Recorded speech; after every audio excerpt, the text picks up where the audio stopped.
Let's get straight to the point. देखो, मैंने solo levelling का एपिसोड 1 देख लिया और इट वॉज अमेजिंग। सच में यार, मज़ा आ गया, चीज़ बहुत अच्छी थी। अब इस वीडियो में मैं एक चीज़ के बारे में बात करूँगा और वो है उसकी शॉर्ट समरी देना कि पहला एपिसोड कैसा था, उसमें क्या क्या हुआ और क्या क्या नहीं। तो मैं उसकी वर्ल्ड के बारे में बताऊँगा। तो चलिए स्टार्ट करते हैं। सोलो लेवलिंग में तुम्हें एक वर्ल्ड दिखेगा जिसमें एक हंटर्स होते हैं, एक मॉन्स्टर्स होते हैं, या तुम उसे बीस्ट भी कह सकते हो। तो होता कुछ यूँ है कि 10 साल पहले एक पोर्टल खुलता है इस रियल वर्ल्ड में और उस पोर्टल के अंदर से बीस्ट आना स्टार्ट हो जाते हैं। पहले तो लोगों की मशीनरी उस पर काम नहीं करती, फिर इन लोगों में कुछ लोग पैदा होते हैं जिसको हम कहेंगे हंटर्स। इन हंटर्स का काम क्या होता है? इन बीस्ट्स को मारना। इनके पास कुछ पावर्स होती है। अब इन हंटर्स में भी कुछ रैंकिंग है। ये S rank, A rank, B, C, D up to E, इन रैंक्स में ये लोग बांटे गए होते हैं। जितना बड़ा रैंक उतनी बड़ी तुम्हारी पावर। पहले एपिसोड में हमें काफ़ी एस रैंक के कुछ मैन कैरेक्टर्स दिखाए गए, यानी मेरे ख्याल से यह कि स्टोरी में बहुत ही ज़्यादा इंपॉर्टेंट होने वाले हैं। उसमें एक ये रेड हेयर वाला लड़का जो कि कुछ, तो लोग समझ सकते हो, बंदा कुछ इंपॉर्टेंट है। उसके बाद ये येलो हेयर वाली लड़की जो कि अपना अपीयरेंस करती है, कुछ दो गुंडों से एक लड़की का पर्स वापस ले लेती है और अपना पहला डेब्यूट करती है, जो कि मुझे बहुत अच्छा लगा। उसका जो बैक फ्लिप था और जो एंगल्स थे, लॉन्डो मैं समझ रहा हूँ तुम लोग क्या सोच रहे हो, लेकिन ये लड़की क्यूट थी। ये हमारे कुछ एस रैंक के कैरेक्टर्स थे।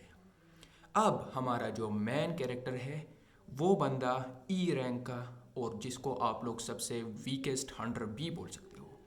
ये बंदा सबसे वीकेस्ट हंटर होता है। इसका नाम होता है Song Jen Yu. Song Jen Yu, यार मैं नाम भूल रहा हूँ, पर हाँ इसका ये, हम इसे सॉन्ग बुलाएंगे।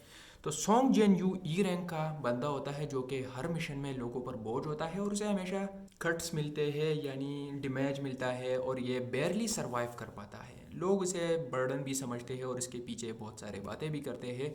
संग जिनवू के साथ कोई दूसरा रास्ता नहीं था क्योंकि उसकी माँ बीमार थी। उसकी एक सिस्टर भी थी जिसे कॉलेज जाना था। तो संग जिन यू इन रिस्की मिशंस पर जाता और उन मॉन्स्टर्स को मारकर कुछ पैसे बनाता। कुछ पैसे, हाँ, कुछ ना कुछ अपनी माँ के लिए और बहन के लिए। तो उसे यह रिस्क उठाना पड़ता था। अब ये हंटर्स इन मॉन्स्टर्स को क्यों मारते हैं? ये हंटर्स इन मॉन्स्टर्स को इसलिए मारते हैं क्योंकि इनको मारने के बाद इन लोगों को एक स्टोन मिलते हैं और उस स्टोन को ट्रेड करके इन लोगों को मनी और अच्छा खासा पैसा मिलता है। तो हाँ, जितने ज़्यादा मॉन्स्टर मारोगे, बड़े मॉन्स्टर मारोगे, तो बड़े स्टोन्स मिलेंगे और ज़्यादा पैसा मिलेगा। तो इसी वजह से तुम्हारी रैंकिंग होती है। अब गवर्नमेंट इन लोगों को इन स्टोन्स के बदले मनी क्यों देती है? इन लोगों को मनी इसलिए देती है क्योंकि ये स्टोन एक पावर सोर्स है, इलेक्ट्रिसिटी का एक फ्यूल है, ईंधन है, जो कि उन लोगों को चाहिए। तो हाँ, वो लोग स्टोन्स लेते हैं और बदले में पैसे देते हैं। संग जन यू अपने दोस्तों के साथ एक मिशन पर जाता है। उस मिशन में ये लोग किसी डी रैंक के डंजन में जाते हैं जहाँ पर यह समझा जाता है कुछ ज़्यादा पावरफुल मॉन्स्टर नहीं है, बस डी रैंक के मॉन्स्टर है, उन्हें मार दो और घर आ जाओ, बात ख़त्म। ये लोग उस डी रैंक के मॉन्स्टर्स को मार देते हैं, लेकिन बात फिर कुछ यूँ हो जाती है कि उनको मारने के बाद इन लोगों को एक केव दिखता है।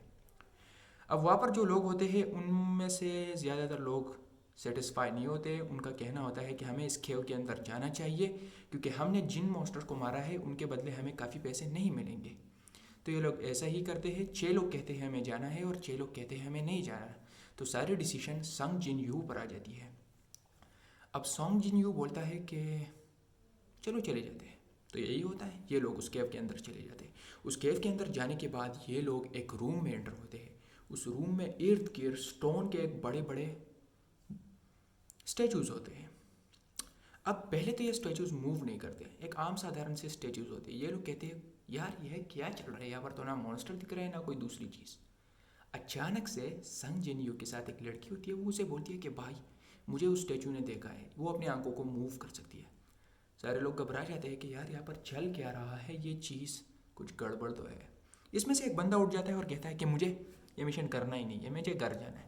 वो वापस जाने लगता है और जैसे ही वो दरवाजे तक पहुंचता है, बूम, एक स्टैचू मूव करके उसे स्लाइस कर देता है। सारे लोग शॉक्ड हो जाते हैं। कोई इधर भाग रहा है, कोई दूसरे उधर भाग रहा है। लोग पैनिक अटैक में है। संग जिन यू भी सोच रहा है कि यार ये चल क्या रहा है, हमें तो कहा गया था कि ये एक डी रैंक का मिशन है जहाँ पर स्ट्रॉन्ग मॉन्स्टर्स नहीं होंगे, और यहाँ पर तो ये लौंडे स्टेचूज के साथ हमें फाइट कराने के लिए भेज रहे हैं। अब क्या करें? तो होता क्या है, वो स्टेचूज, कुछ स्टेचूज अपनी आंखों से लेजर्स निकालते हैं और कुछ ना कुछ करके उनमें से बहुत सारे लोगों को मार देते हैं। सारे लोग पैनिक में हैं। संग जिन यू बोलता है कि शायद दिस इज़ द एंड, हम लोग मरने वाले, अब कुछ नहीं हो सकता। और इसी के साथ पहले एपिसोड एंड हो जाता है। मैं जानता हूँ तुम लोगों को काफ़ी चीज़ें समझ आ गई होगी, कहानी कैसी चल रही है।